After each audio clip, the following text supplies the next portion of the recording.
कीड़ों का एक समूह एक तालाब में कीचड़ में रहता था। तालाब में नीचे कीचड़ होता है, ऊपर पानी होता है। तो कभी भी तालाब के उस कीचड़ में रहने वाले कीड़ों के समूह को ये पता नहीं था कि इसके ऊपर बाहर की दुनिया कैसी है और क्या है। तो गलती से एक दिन एक कीड़ा कीचड़ में एक जो पौधे लगे थे उस पौधे के तने पे सवार होकर के धीरे धीरे ऊपर चलते चलते रेंगते रेंगते वो ऊपर की सतह में आया, पानी में आया और फिर वो कभी वापस नहीं गया। आई गई बात हो गई। फिर कुछ दिन बाद में दूसरा कीड़ा इसी प्रकार से उस पौधे के तने का सहारा लेकर के वो भी ऊपर गया और गायब हो गया। इसी प्रकार से धीरे धीरे उस कीड़ों के समूह में से कोई न कोई कीड़ा गलती करता और भूलवश अनजाने में उस पौधे के तने में सवार होकर के वो ऊपर चला जाता और फिर वो कभी वापस नहीं आता। तो एक दिन सभा होती है, वहां के उसके मुखिया बुलाते हैं अपने पूरे समूह को, अपने परिवार को संगठित करते हैं और उनके सामने ये बात रखते हैं कि यार इस प्रकार से तो हमारे कीड़े खत्म हो जाएंगे, रोज पता नहीं ये कहाँ जा रहे हैं। ये तो पता लग गया था कि इस पौधे के तने में सवार होकर के वो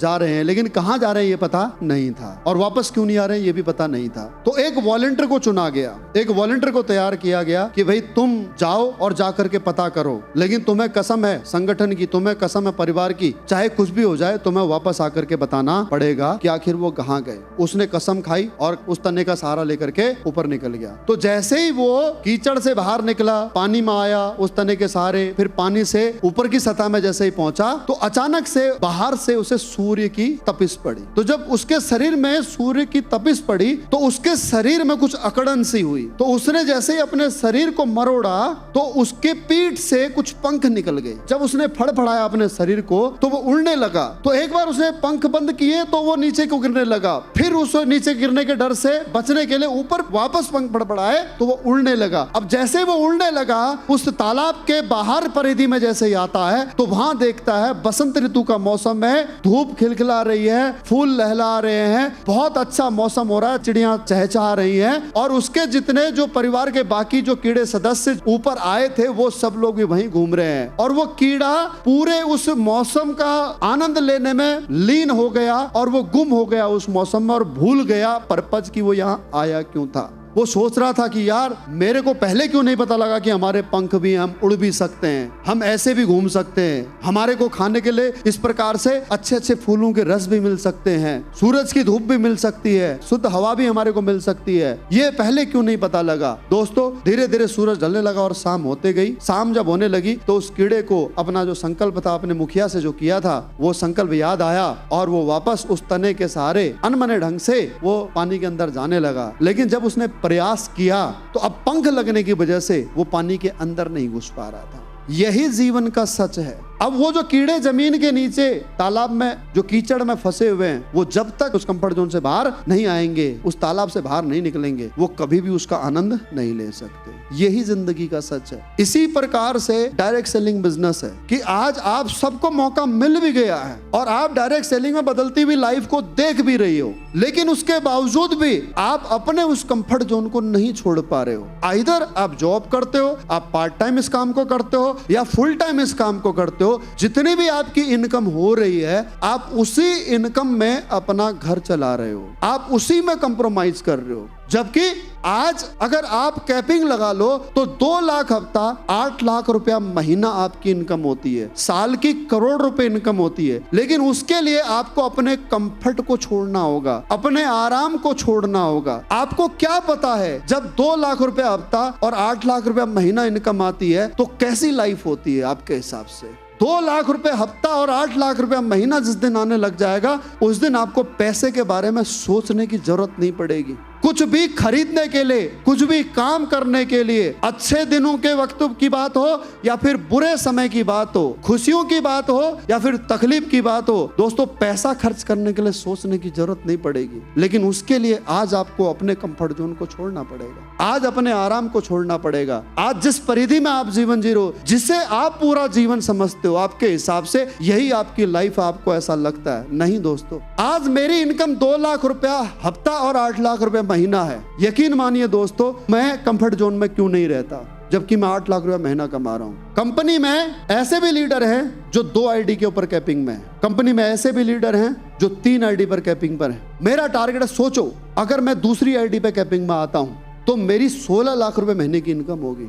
16 लाख रुपया महीना। आज मेरे महीने का खर्च है 10 लाख रुपया। 10 लाख रुपया आज मुझे चाहिए ही चाहिए हर महीने। तो बाकी के जो 6 लाख रुपए होंगे, उस 6 लाख रुपए से सोचो मैं कितना आनंद वाला जीवन जी सकता हूँ। आज भी मैं संकोच करता हूँ। देखो, आज भी मेरे पास में इतना पैसा नहीं है कि मैं जो चाहूं वो खरीद लूं, मैं जो चाहूं वो पहन लूं। मैं बहुत ज्यादा एक्सपेंसिव चीजों पे खर्च नहीं कर पाता, मैं बहुत ज्यादा लग्जरी पे पैसा खर्च नहीं कर पाता। लाइक मेरे पास में मेरे ख्याल से 2 साल से एक ही चश्मा है, अगर किसी ने नोटिस किया हो तो एक ही चश्मा है। राइट? क्यों? क्योंकि मैं अभी इस मुकाम पर नहीं हूं कि मैं बदल बदल के चश्मे ले सकूं। बात समझ में आ रही है? एक छोटी सी बात बता रहा हूं। आज भी अगर मुझे होटल बुक करते समय अगर रेट कंपेयर करना पड़ रहा है, तो इसका मतलब मैं अभी भी उस इनकम पर नहीं पहुंचा हूं जिस इनकम पर मुझे पहुंचना चाहिए।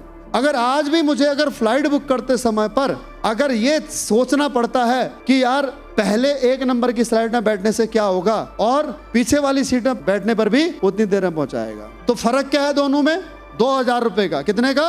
2000 रुपए का। तो वो 2000 रुपए अगर खर्च करने से पहले अगर मैं संकोच कर रहा हूं, तो इसका मतलब अभी मैं उस इनकम पर नहीं पहुंचा हूं जिस इनकम पर मुझे पहुंचना चाहिए। समझ में आ गई बात? तो मुझे चाहिए 16 लाख रुपए महीना, तो चाहिए ही चाहिए। तो उसके लिए मुझे अपना कंफर्ट जोन छोड़ना पड़ेगा, उसके लिए मुझे अपना आराम छोड़ना पड़ेगा। मुझे समझ में नहीं आता यार, तुम 5000 रुपया हफ्ता कमा करके, 10,000 रुपया हफ्ता कमा करके तुम कैसे कंफर्ट जोन में रह सकते हो? तुम्हारे परिवार वालों पर तुमको दया नहीं आती, तुमको अपने परिवार की तकलीफ देख करके तकलीफ नहीं होती। आपको मन नहीं करता कि आप अपने परिवार को खुशियां दे सको, आपका मन नहीं करता। आपको लगता है कि हम बहुत बड़ी अचीवमेंट कर गए, कि भी मेरा बर्थडे मनाने के लिए हम सिंगापुर चले गए या नया साल मनाने के लिए उज्बेकिस्तान चले गए। भाई साहब, उज्बेकिस्तान जाएं चाहे सिंगापुर जाएं, अभी भी हम मिडिल क्लास कैटेगरी में ही हैं। अगर हम ये सोच रहे हैं कि हम बिजनेस क्लास में जाएं या फिर इकोनॉमी क्लास में, अगर हम अभी ये सोच रहे हैं कि 5 स्टार होटल में रुके सिंगापुर में या 4 स्टार होटल में रुके, अगर मुझे पैसा खर्च करने से पहले संकोच हो रहा है, तो इसका मतलब मैंने अभी वो माइलस्टोन अचीव नहीं किया है जिससे मैं अपने परिवार को वो सारी खुशियां दे सकूं। अब 5000 10,000 कमा करके कैसे सेटिस्फेक्शन मिल सकता है यार? क्या हकीकत मायने में अपने परिवार से प्यार करते हो या फिर स्वार्थी इंसान, खुदगर्ज इंसान जिसे तकलीफ नहीं दिखाई देती अपने परिवार की, जो अपने परिवार को क्या क्या खुशियां दे सकता है उसे इस बात का एहसास ही नहीं है? तो खुदगर्ज इंसान हुआ ना, स्वार्थी इंसान हुआ। सोचिए, मैं एम्बेसडर रैंक पर हूं और मैं अपने एसएओ और एसजीओ दोनों टीम को बराबर टाइम देता हूं। समझ में आ गई बात? राइट? कंफर्ट जोन से बाहर निकलो। ये जीवन एक ही बार मिला है, इस जीवन को व्यर्थ मत करो। इस दुनिया में अगर आपको डायरेक्ट सेलिंग जैसा प्लेटफॉर्म मिल गया है ना, तो अब आप आराम नहीं कर सकते, अब आप सो नहीं सकते, अब आप कंफर्ट जोन में नहीं रह सकते, अब आप अपनी खुशियों का आनंद नहीं ले सकते। आपको अपने शरीर का नाश करना पड़ेगा, अपने शरीर का त्याग करना पड़ेगा, अपनी खुशियों का, अपने प्लीजर का दमन करना पड़ेगा। क्योंकि मुझे मेरे अस्तित्व से मेरा परिचय हो चुका है कि तेरा कर्तव्य क्या है। एक दिन सबको जाना है, लेकिन जाने से पहले अपने परिवार के लिए इतनी दौलत बना के जाऊंगा, इतनी प्रॉपर्टी बना के जाऊंगा, इतनी रेंटल एसेट बना के जाऊंगा कि उनको जिंदगी में पैसों के लिए वो संघर्ष ना करना पड़े जो मैंने किया है। उसके लिए मुझे काम करना है।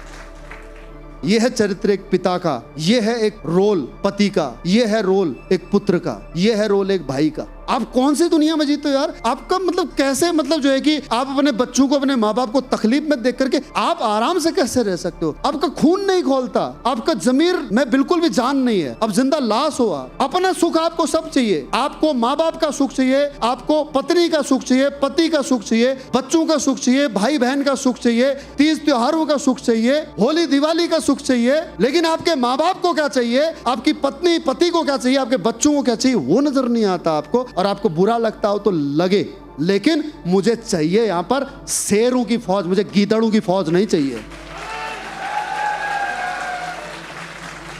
एक गीदड़ को अगर लीडर बना दिया जाए और उसको 100 शेर दे दी जाए ना, तो वो गीदड़ उन 100 शेरों के अंदर अपनी जैसी कायरता भर देगा। लेकिन अगर एक शेर के जिगर वाला अगर लीडर बन जाए, तो वो गीदड़ों के अंदर भी शेर के जैसा जिगरा पैदा कर देगा।